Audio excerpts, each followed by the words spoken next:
Greetings friends, it is I, Clay, from Scream Soda Incorporated, and today I'm going to be ranking all the characters from Michael Vey, the Electric Youths, not all the characters, by their power levels.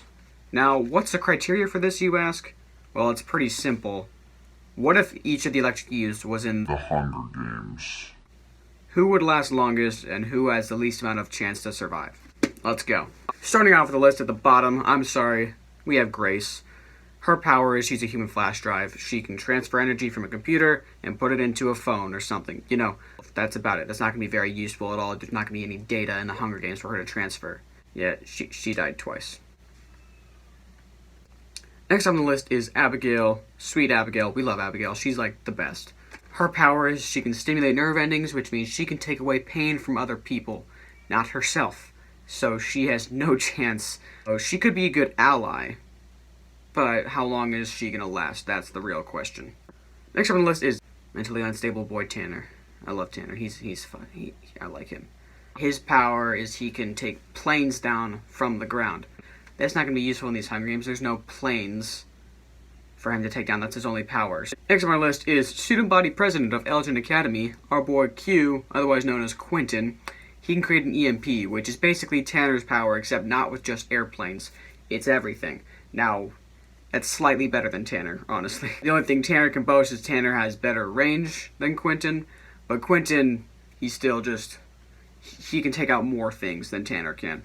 Next up on the list is Tessa. Now Tessa is another case where she would be a good ally, because Tessa, she can amplify anyone else's powers. She can't attack on her own. She's just be a good ally, so who knows how long she would last. Next up is Ian, my favorite Michael Vey character. He's so cool. But the reason he ranks this low is because he doesn't have any offensive capabilities either. He can see them coming, and that's about it, because he sees through electro-location. So that's pretty good to tell where people are. Ian's power is good for evasive maneuvers. He can run away as long as he can. Like, honestly, he will always be able to see you coming, unless you're in a shell where he's blind. Alright, now we got the more offensive stuff. And we're starting here with Brian. Now, Brian's pretty good. Brian's power is he can cut through objects by concentrating his electricity and heat into his hands, okay? So he can cut things in half like that. Just he's a karate chop master. He's going to get his black belt for sure by chopping that piece of wood up. I'm assuming he can cut through people too. That hasn't been showcased in the books, but I'm pretty sure that's possible. Next up is Kylie. Now Kylie's pretty useful, sort of. If this was a real traditional Hunger Games, there's going to be plenty of metal weapons for her to manipulate and send around, so that would be good for her. Her powers are pretty situational, so she probably wouldn't be able to do too much. But if it was traditional Hunger Games, where there's metal, knives, and everything, she would probably be a great asset to have. Next up, we have McKenna. Hey, she ranked pretty high. Now, reason being is because, one, she can create light out of thin air with herself, with her electricity.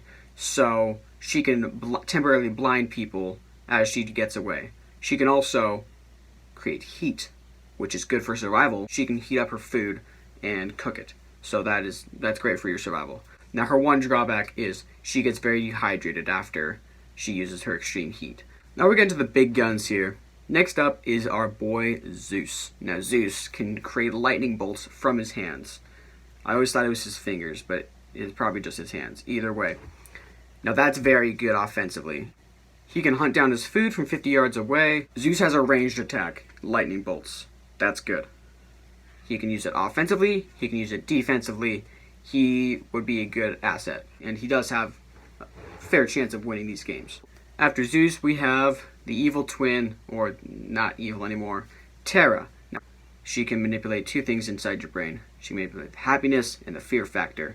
She can also make anything look like something else. She can make me look like Dr. Hatch. She can make me look like Barney the dinosaur. It doesn't really matter. The point is, she can manipulate your mind into thinking stuff, so that can cause crazy hallucinations. Next up is her twin, Taylor. Now, I probably could have ranked Taylor a bit higher, but I think she's pretty good where she's at. Now, she can make you temporarily forget what you've been doing. She calls it rebooting. Now, that's good, because if someone's about to attack you and she sees you coming, boop, well, now you can't remember that you were going to attack. She can get away. Another thing is, she can read your mind, so she knows where you've been. So after let's say she knocks you out, she reads your mind, she knows where your supplies are. She knows everything that you've known. She can do that, okay? She can also scramble your mind. She can make you go crazy, honestly. So that's why she's a bit higher on the list than her twin sister, Tara. Next up, Torsten. Now, Torsten, he can create microwaves. Those can be very deadly. Honestly, like, he's a very deadly character. He could melt your insides. He's that powerful. Next on the list is Cassie, one of the newer characters. Well, new as in 2015. It's 2020 now, so that's 5 years ago. Cassie can manipulate the electric signals going on inside your body. She can freeze your muscles, basically. She can paralyze you. Now, that's pretty scary. She can paralyze your lungs. She can paralyze your heart. You can die. She's very powerful. But the reason she's at number 4 is because, well, there's 3 more that probably have a better chance. Coming number 3 is Nichelle. Now, Nichelle, this is her turf. She can't do anything to anyone except for these other 16 people. She is an electric vampire. She takes the electricity out of you, and you will fall to the ground unable to fight back, unless you're Michael, and possibly the other contender on the list. Coming in number 2, the character that no one really likes is Zara. Zara. She was introduced in book 7. She can replicate anyone's power, basically. So she can take anyone else's. She can take Grace's power.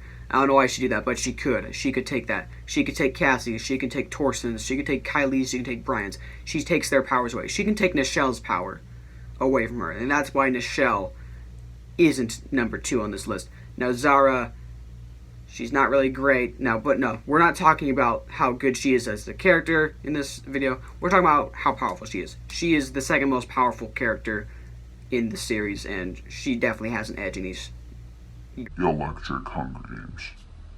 And of course you saw this coming. We have the one, the only Michael Vey, as probably he will most likely be the winner of the Electric Hunger Games, as we're calling it. You know, we should totally make that a thing. Let's make the Electric Hunger Games. Michael can do one of many things. 1, he can create ball lightning, throw it, so there's a ranged attack. 2, when he touches you, he can shock. Michael can produce over 1,000 volts through contact. He's also been known to kind of create shock waves. He's able to kind of knock people off the ground when he hasn't been touching them. In like books 3, 4, and 5, he's been able to do that. So there's that. He also can overpower Nichelle, which is very good in these electric games. And Zara, he probably won't be a problem because in the 7th book, he basically becomes the electric god. He just becomes Deus Ex Machina, essentially. So he will definitely be, he's the winner of these Electric Hunger Games without a doubt. He's the most powerful electric youth we have so far, because it probably won't be many others. Fingers crossed that we're actually going to get that Michael Vey movie. Come on, Richard Paul Evans. We need something, please. Anyways, that's it for this video, guys. Thanks for watching. Go ahead and like and subscribe, and share this with anyone who you think will like Michael Vey. Now, it kind of says something when the biggest Michael Vey YouTuber on YouTube has only 166 subscribers, more or less. It's kind of sad. So come on, let's get the Vayniac Nation up. Give me more video suggestions for Michael Vey, because it's kind of hard to make these. I got some more in the works, and it'll be a bit tricky to do it, but I'm gonna do my best, and I will bring out as much Vayniac content for you guys as I can. Okay. So yeah, keep your goals high, your expectations low, and I'll see you guys in the next one. Clay is out.